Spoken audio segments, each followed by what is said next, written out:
Imagine going 84 days without a single success at your job. Oh, wow. Right. Yeah. I mean, every single day you wake up before dawn, you put in this grueling, just back-breaking physical labor. Yeah. And then every evening, you return completely empty-handed. The psychological weight of that scenario is just, I mean, it's staggering to even think about. Exactly. And meanwhile, you know, everyone around you is succeeding, and they start whispering that you aren't just bad at what you do. Right. They think you're cursed. Yes. Fundamentally, contagiously cursed. I mean, it strips away not just your livelihood, but your identity, your perceived value to your community. Yeah. You are entirely isolated, even when you're literally surrounded by your peers. Well, welcome to the deep dive. Our mission today is to pull apart a story you probably think you already know. But we are going to examine it through an intensely microscopic lens. Right. We are diving into Ernest Hemingway's masterwork, The Old Man and the Sea. Such a classic. It really is. And we're working from a comprehensive text of the story itself, but we've layered it with the fascinating, heavily scrutinized biographical details of Hemingway's own life during the time he wrote it. Because if you think this is just a simple narrative about a guy trying to catch a fish, you are missing the entire architecture of the story. Exactly. I mean, okay, let's unpack this. Yeah, let's do it. Because we are dissecting a survival manual here. Far from just a fishing trip. We're looking at a profound exploration of human endurance under extreme sensory deprivation. Right. We're analyzing the friction between meticulous, calculated precision and blind, chaotic luck. Which is such a cool contrast. It really is. And fundamentally, we are deconstructing what it actually takes to retain your dignity when you are subjected to absolute crushing loss. Okay, so we open on day 84. 84 consecutive days without a single fish. Just brutal. We meet Santiago, the old man. And the descriptions we get of him right out of the gate, they paint this visceral portrait of a human being who has been physically weathered down to his studs. Yeah, he is thin. He is gaunt. Right. He has deep wrinkles carved into the back of his neck and brown blotches of, benign skin cancer on his cheeks from the tropical sun reflecting off the ocean surface. But the detail that stands out most fiercely, I think, is his hands. Oh, the hands. The text notes that none of the scars on his hands from handling those heavy fish cords are fresh. Right. Hemingway describes them as being as old as erosions in a fishless desert. Wow. A fishless desert. Right. That specific terminology, erosions, it's geological. Yeah. It implies a slow, relentless, just geological wearing down by the elements. Santiago isn't just a man on the ocean. He is actively being eroded by it. But then there's this incredible visual contrast, because despite the, geographical erosions on his body, his eyes are described as being the exact same color as the sea. Yeah, they remain cheerful and undefeated. Cheerful and undefeated. I love that. But he is currently what his community in Cuba calls salao. And the concept of being salao is crucial to understand the stakes of his isolation here. Right. Explain that a bit. Well, the text explicitly defines this as the absolute worst form of unlucky. Like beyond just a normal bad streak. Exactly. In this specific 1950s fishing community, being salao isn't viewed as a temporary statistical slump. It is treated as an existential affliction. Wow. It carries this supernatural weight. The other fishermen, they treat him as if his failure is literally a virus that can be caught through proximity. If you're listening to this and you've ever gone through a massive public career setback, you might actually recognize this dynamic. Oh, for sure. Think of an elite athlete, right? Like a legendary quarterback who suddenly hits a wall and goes on a terrible, potentially career-ending losing streak. Right, yeah. The younger guys in the locker room, they start physically avoiding him. They don't want it to rub off on them. Exactly. Yeah. They whisper behind his back. They don't want to sit near his locker because they are deeply, superstitiously afraid that whatever has infected his game is going to infect theirs. That's a perfect analogy. And for the first 40 days of this dry spell, Santiago had an apprentice with him, this young boy named Manolin. Right, but Manolin's parents forcibly removed him from Santiago's skiff. Yeah, they made him join a lucky boat. And the brutal irony is that the lucky boat immediately catches 3 good fish in its first week. Of course it does.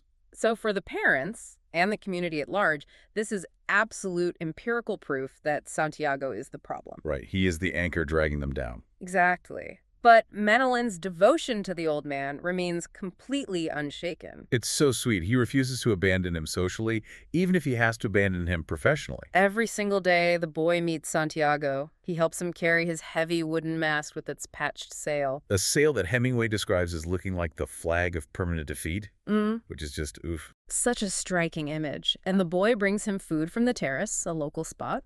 He carries pots of black beans, rice, fried bananas, stew, and bottles of Hatui beer. And there is this deeply moving, almost heartbreaking routine the two of them engage in. Yeah, the shared fiction. Right, they construct a shared daily fiction. Santiago will say he has a pot of yellow rice and fish at home, and a cast net. But the boy knows perfectly well they sold the cast net years ago. Exactly. He knows there is no yellow rice, there is no fish. But they go through the dialogue anyway. Yeah, it's a verbal dance designed entirely to preserve the old man's dignity. It's beautiful, really. It is. But here is where I get tripped up. When Santiago finally gets out on the water alone, we see his actual methodology. Right, the way he fishes. Yeah, he drops his baits at incredibly precise depths. One is exactly at 40 fathoms, another at 75, others at 100, 125. Extremely precise. He makes sure his lines are straighter than anyone else's in the entire Gulf Stream. He literally states, "It is better to be lucky, but I would rather be exact than when luck comes, you are ready." Right. I'm looking at this exact, it's the 100 fathoms, the perfectly plumb lines, and I'm genuinely confused. How so? Well, if the guy is literally branded as cursed by his entire village, why is he agonizing over a few feet of depth? Is he in denial, or is he trying to out-engineer his own bad luck? Well, see, engineering his way out of a curse implies he believes he can dominate the ocean, which couldn't be further from the truth. Okay, so what is it then? His obsession with precision is fundamentally about control in an uncontrollable environment. Let's break it down. A fathom is 6 feet. Right. So when he drops a line to 100 fathoms, he is suspending a bait 600 feet below the surface of the water. 600 feet. Wow. That's the equivalent of a 60-story skyscraper. Imagine dangling a string off the roof of a 60-story building and trying to ensure it drops perfectly straight down. Without bowing in the wind. Exactly, without bowing. So you can actually feel a mouse nibble on it at the street level. That puts it in incredible perspective. So the underwater currents are the wind in that scenario. Yes. If he lets the line drift, it bows, and he loses the tactile sensitivity to feel the strike. Wow. Okay, so the younger fishermen, the ones catching fish through sheer luck. They just let their lines drift in the current. They don't actually know where their hooks are. Crazy. But Santiago uses heavy sinkers and specific lengths of line to ensure his baits are exactly in the temperature layers where the fish feed. So he is basically saying, I cannot control whether a fish swims past my bait, but I can control the perfection of the presentation. Precisely. His precision is a manifestation of profound respect. He honors his trade, and he honors the ocean by doing the job flawlessly, regardless of the outcome. That transitions perfectly into how he actually views the ocean, because the environment is essentially the second main character of this narrative. Absolutely. Santiago views the sea as la mar. Right. La mar is the Spanish feminine form. And that's significant, right? Very. It's the term used specifically by people who deeply love the ocean. He conceptualizes the sea as a woman who gives or withholds great favors. In his mind, if she does wild or wicked things, it's because she simply cannot help it. He believes the moon affects her just as it affects a woman. But the younger generation of fishermen, the guys who bought motorboats and buoys with all the money they made, catching sharks for their livers. Yeah, they call it el mar, the masculine form. Right, they speak of the ocean as a contestant or a geographical place or even an outright enemy. And that linguistic shift represents a massive ideological divide. For sure. For the younger men, the ocean is an adversary and a resource to be aggressively extracted. It's purely transactional. Exactly. But for Santiago, it is an intimate, symbiotic ecosystem. He anthropomorphizes the marine life around him, assigning them human traits and, moral standing. He considers the flying fish to be his principal friends on the ocean, right? Yeah.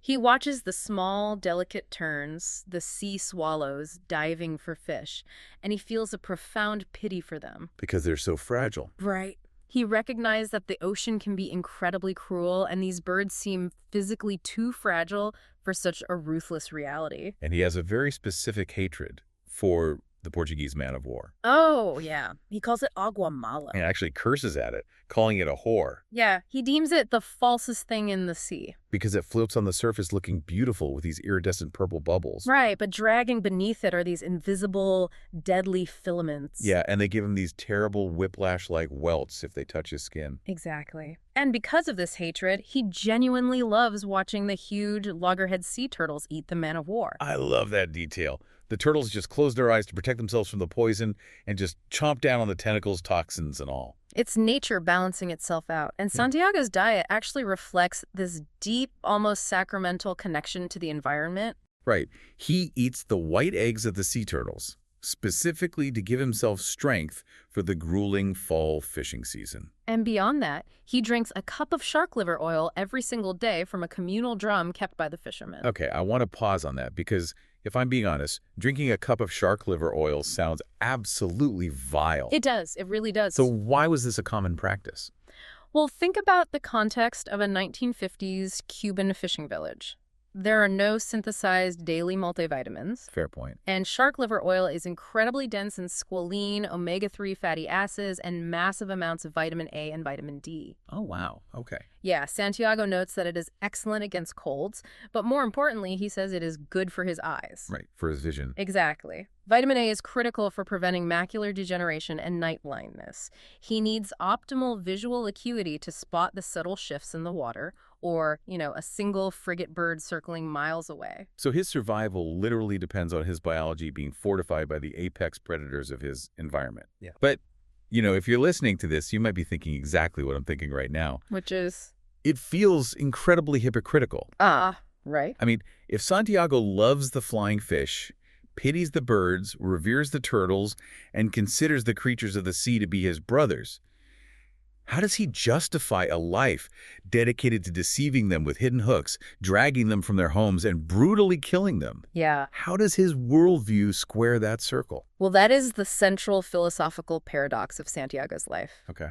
In his primal naturalistic worldview, killing is not mutually exclusive with love, respect, or brotherhood. It's just part of it. Exactly. He operates on the understanding that in nature, everything kills everything else in some way. The hunter and the hunted are bound together in this sacred, inevitable tragedy. He doesn't kill out of malice. No, not at all. Which is a stark contrast to how he views the scavengers later. He kills to live, and he kills to fulfill his innate purpose as a fisherman. And he respects the dignity of the prey. Yes. And this philosophy is pushed to its absolute breaking point when he finally hooks his giant brother. So we're at day 85. The drought finally breaks. He rows out into the deep wells of the Gulf Stream, far beyond the visual range of the other boats. He uses his sharp eyes to watch a man-of-war bird diving, which tells him where the Dorados are feeding. And then, right around noon, one of his green sticks dips. Just a tentative pull. Right. 100 fathoms down, 600 feet in the pitch-black, freezing water, a massive marlin has finally found the sardines covering his meticulously placed hook. And the physical mechanics of what happens next are terrifying. Absolutely terrifying. And the fish finally consumes the bait and moves off. Santiago strikes hard to set the hook deep into its jaw. But the expected reaction, a thrashing struggle, it doesn't happen. The fish doesn't even flinch. No. The boat simply begins to move slowly off toward the northwest. The fish is so unimaginably powerful that it is casually towing the skiff and the man inside it without altering its pace. And Santiago basically becomes the towing bit. Right, and for anyone unfamiliar with nautical engineering, a towing bit is the massive, heavy wooden post bolted directly into the structural frame of a boat. It's used for tying off heavy ropes to tow other vessels. But Santiago can't tie the line to his boat. Right. Explain the physics of why tying it off would be fatal to his catch. Okay, so if you tie a line to a rigid wooden cleat on a tiny 16-foot skiff, and a 1,500-pound marlin suddenly surges forward, the sudden spike in kinetic energy transfers directly to the line. With no give. Exactly. The tension instantly exceeds the breaking strength of the cord, and it snaps like sewing thread. Wow. But the human body has elasticity. The knees bend, the spine arches, the muscles give and take. So Santiago has to take this heavy line and lay it directly across his own back, cushioning it with nothing but an empty grain sack. He literally holds the line against his back until the tension is so high that beads of water visibly jump off the cord. He has to use his own spine as a shock absorber. Which means his spine and shoulders are continuously absorbing hundreds of pounds of force.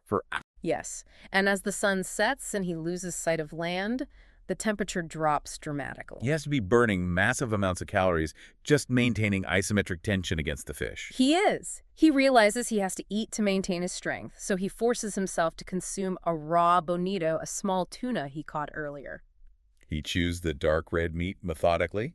He notes it would be much better with salt or lime, but he has absolutely nothing. He is fueling his body like a machine. And then the machine breaks. Yeah, his left hand severely cramps into a rigid claw. The text calls it a clamber. He looks at his own hand and literally calls it a traitor. It's such a powerful moment. He is totally isolated, miles from civilization, being dragged into the open ocean by a leviathan, and his own biology turns against him. He feels profoundly humiliated by it. So, talk to me about this cramp. Well, the clamber is a brilliant mechanism Hemingway uses to highlight the unreliability of the human body against the purity of human will. Physiologically, a severe muscle cramp like this happens when motor neurons fire uncontrollably due to extreme sodium and potassium depletion. Combined with lactic acid buildup from the isometric hold. Exactly. The muscle fibers physically lock into a contracted state.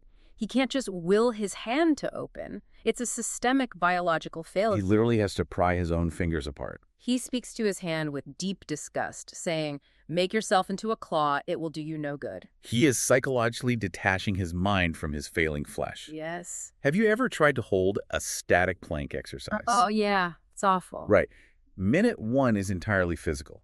You are fighting gravity, engaging your core. Sure. But if you try to hold a plank for 10 minutes, the battle completely changes. Your muscles technically still have the structural capacity to hold the position, but your brain starts screaming at you to drop. Yeah, it becomes a hostage negotiation with your own central nervous system. Exactly. Santiago is in a mental plank for 3 straight days. That analogy hits the nail on the head. Because his body is betraying him, Santiago has to rely entirely on his psychological reserves to survive this multi-day stalemate. Which brings us to the psychology of endurance. The sensory deprivation of the dark ocean forces him inward.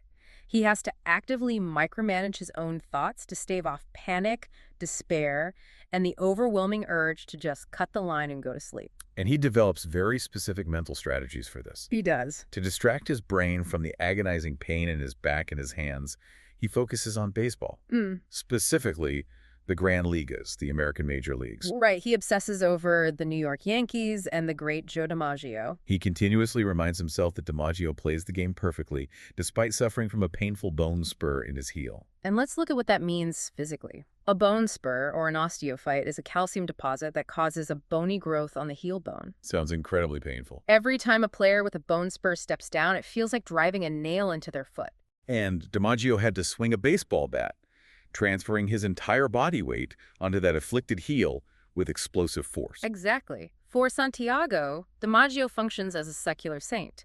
The bone spur becomes a mythical, abstract metric of pain tolerance. He asks himself, would the great DiMaggio stay with the fish as long as I will stay with this one? And he concludes that yes, DiMaggio would.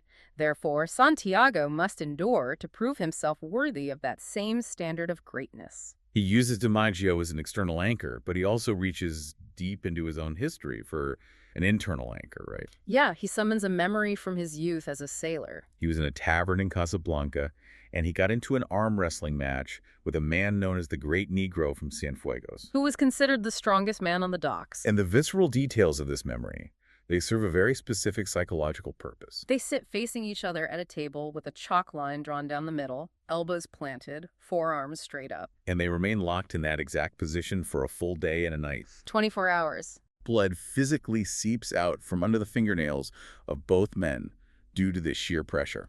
It's crazy. Bettors are frantically coming in and out of the tavern. The odds are constantly shifting. After a full 24 hours, the referees actually want to call it a draw, just so people can go to work on the docks. But Santiago refuses a draw. He unleashes this massive final reserve of energy and forces the man's hand down to the wood. And after that victory, everyone called him Santiago el Campeón, the champion. And he doesn't just passively remember this, right?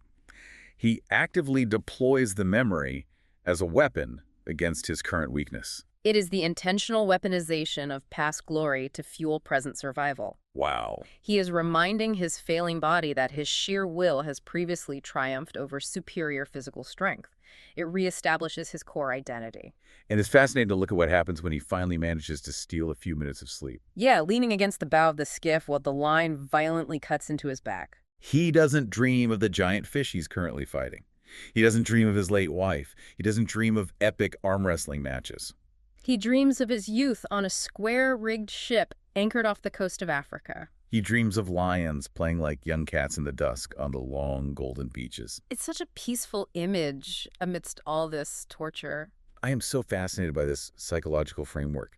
We often look at ego and pride as the fatal flaws in literature, right? Like the hubris that brings the hero crashing down. Sure. But in Santiago's case, his profound sense of pride is his absolute lifeline. Yes, his desperate need to prove that he is still El Campeon to the Marlin, to the ghost of Joe DiMaggio, and most importantly to himself. It is literally the only thing preventing him from letting go of the cord. And that immense, immovable pride is what finally breaks the stalemate on the third day. The fish cannot tow the skiff forever. Right.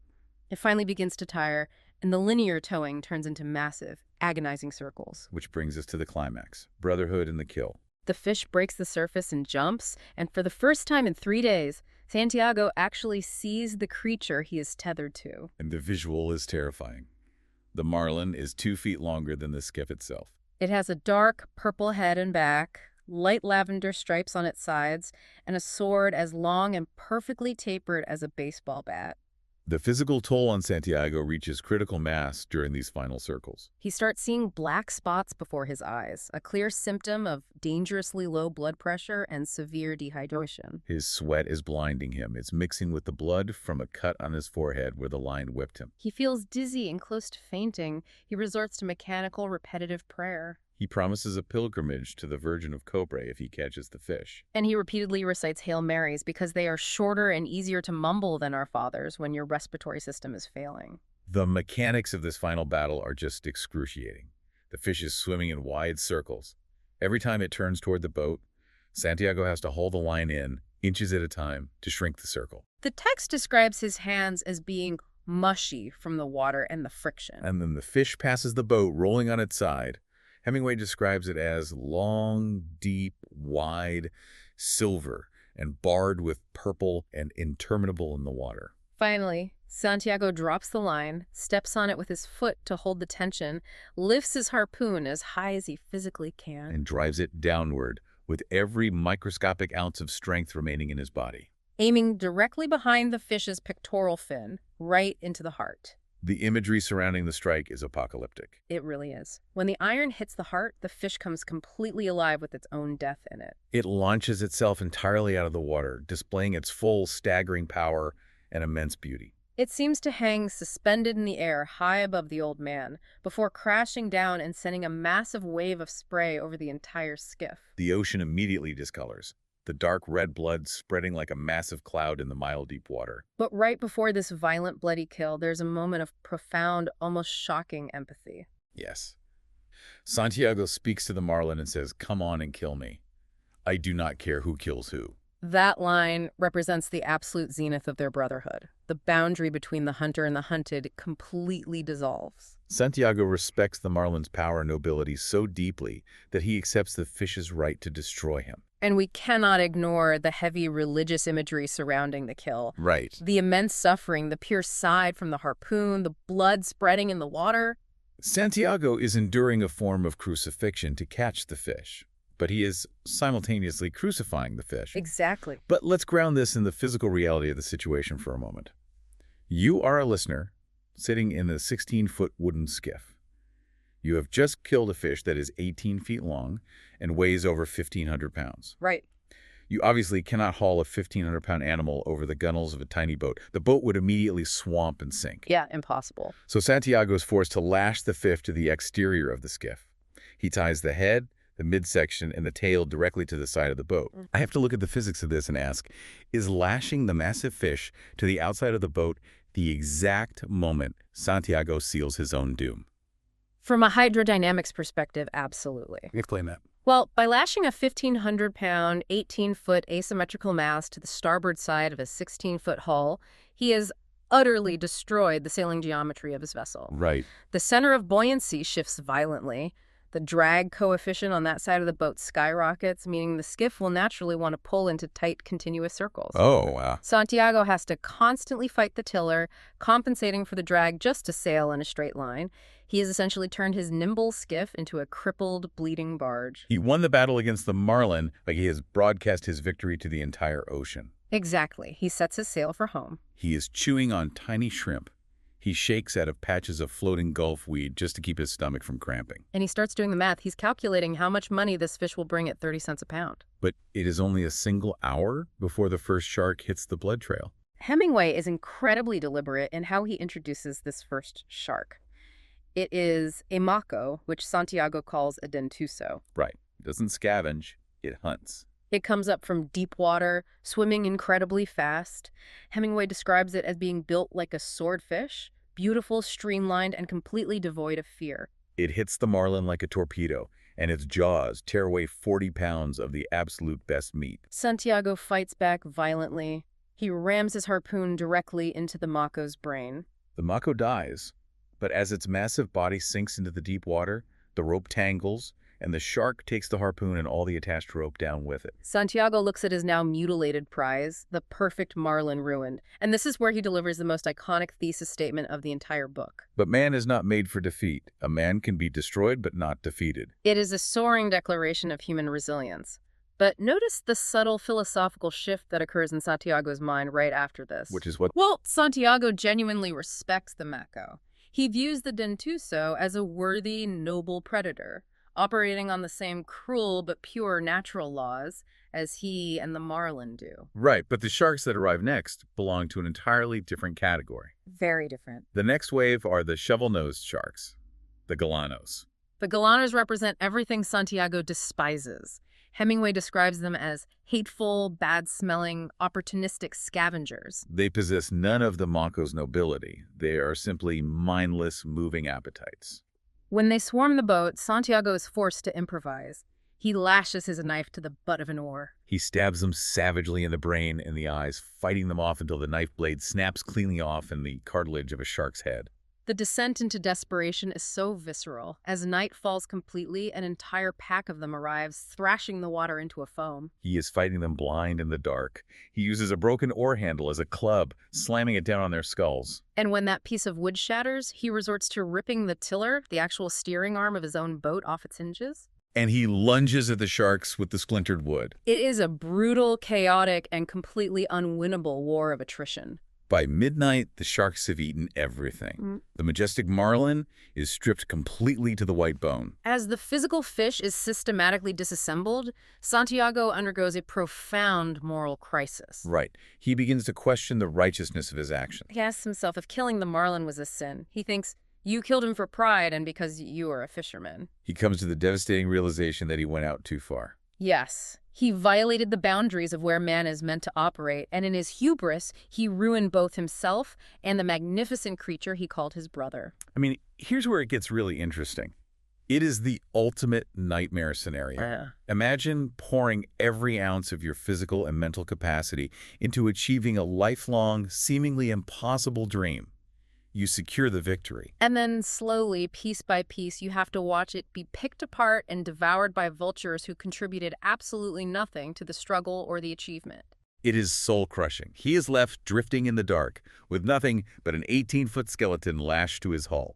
Having lost the physical prize, Santiago must now complete the agonizing journey back to the very society that deemed him salao. He sails into the harbor in the dead of night, operating on fumes. The physical return to his shack is a masterpiece of symbolic suffering. He unsteps the heavy wooden mast from the skiff, hoists it onto his bleeding shoulders, and begins the climb up the hill. He is so utterly depleted that he has to sit down 5 separate times just to make it to his door. The religious allegory peaks here. He is literally carrying the wooden mast up the hill, like Christ carrying the cross to Calvary. And when he finally reaches his bed, he collapses onto it face down with his arms out straight and the palms of his hands facing up.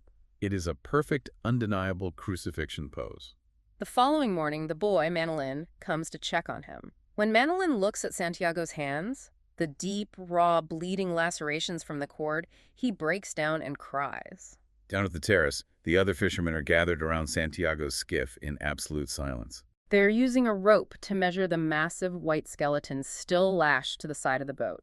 They measure it at 18 feet from nose to tail. They instantly understand the magnitude of the Leviathan the old man fought, and the sheer horror of what he endured. Manolin makes a radical decision. He completely defies his parents' orders. He tells Santiago, "The hell with luck. I'll bring the luck with me." He promises the old man that they will fish together again, recognizing that Santiago possesses a knowledge and a mastery that transcends mere luck. But Hemingway juxtaposes this beautiful, intimate moment of understanding with a scene of infuriating ignorance. Oh, this scene drives me crazy. Later that afternoon, a group of tourists is sitting at the terrace, looking down into the water. A female tourist spots the massive white spine and the huge tail of the marlin waiting to be taken out by the tide. She asks a waiter what it is. The waiter says tiburon, which means shark, trying to explain that sharks ate the fish. But the tourist completely misunderstands the translation. She looks at her companion and says, "I didn't know sharks had such handsome, beautifully formed tails." It is a crushing moment of superficiality. This woman is looking at the physical evidence of an epic, mythological struggle of life and death, and she completely misidentifies the hero, the villain, and the tragedy itself. That scene is the perfect counterpoint to the deep, reverent understanding shared by Santiago, Manolin, and the fellow fishermen. And to truly grasp the weight of this narrative, we have to contextualize it within Hemingway's own biography, right? We do. Hemingway wrote this novella late in his life while living at the Finca Vigia in Cuba. Just like Santiago, Hemingway was an aging master of his craft who had gone a long time without a major success. In 1950, he published Across the River and Into the Trees, and it was viciously panned by literary critics. People were saying Hemingway was a parody of himself, that he was finished, and that his best days were buried in the past. So The Old Man and the Sea wasn't just a story for him. It was his Marlin. Exactly that. He poured his absolute mastery of sparse Stoic prose into this tiny book, and the vindication was massive. It won him the Pulitzer Prize in 1953, and a year later, it was cited as a major reason he was awarded the Nobel Prize in Literature. It was his monumental catch that proved to the entire world he was still the undisputed champion of American letters. But it forces us to evaluate the ending of the story. Did Santiago win, or did he lose? Materially, he was destroyed. He brought back no meat, he earned no money, and he broke his body. But spiritually, he achieved total victory. He regained the absolute devotion of Manolin, he secured the awe and respect of his peers, and most importantly, he validated his own endurance. The style of Hemingway's writing, lean, muscular, devoid of self-pity, perfectly mirrors Santiago's psychological state. But we have to look at the whole picture.